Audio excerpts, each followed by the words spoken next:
My name is Thea Gonzales, and I'm a dreamer.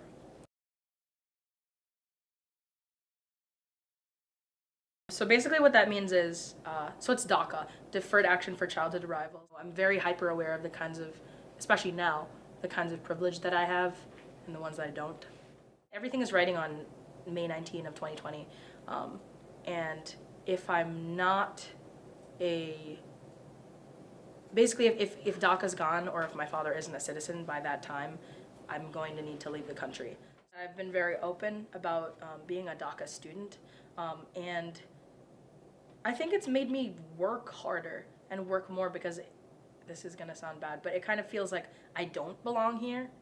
So I need to keep earning my place by doing things that are excellent to prove that, like, hey, I'm an immigrant, sure, like I have this minority identities, but I can make it too, I can be successful. That's no excuse for me to be subpar in any sort of way. From an outsider perspective, like, it feels like I would be so scared and like would have to think about it all the time, and she is like constantly working with it just in her life and like obviously thriving.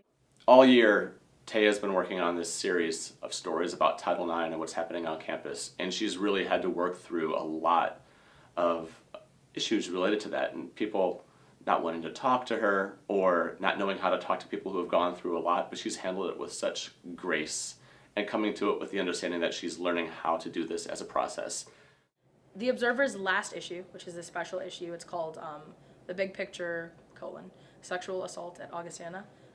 And it's the culmination of an entire term and more of research and work that's been put in really to highlight survivors' voices. Thea is one of my best friends, and we met last year on The Observer and then have gotten super close this year. The Observer staff, I don't know what I would do without them. I don't know what this year would have been without their support. If all goes according to plan and I stay in the country, like I hope I do, I want to go to law school. I think the reason I want to do that is because growing up young in like a Filipino-Chinese household, of course we're immigrants, my parents spoke English really well, but they had an accent, you know, you could still understand what they were saying. And so a lot of the time in authority positions, like at the DMV or talking to the insurance people, I'd always hear people go, I can't understand you, like, what is your accent? Like, can you say that again?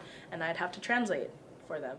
I want to learn the language of law like I have learned the language of English, and I want to be able to use that because I've learned the language to advocate for other people, because everyone deserves representation under the law.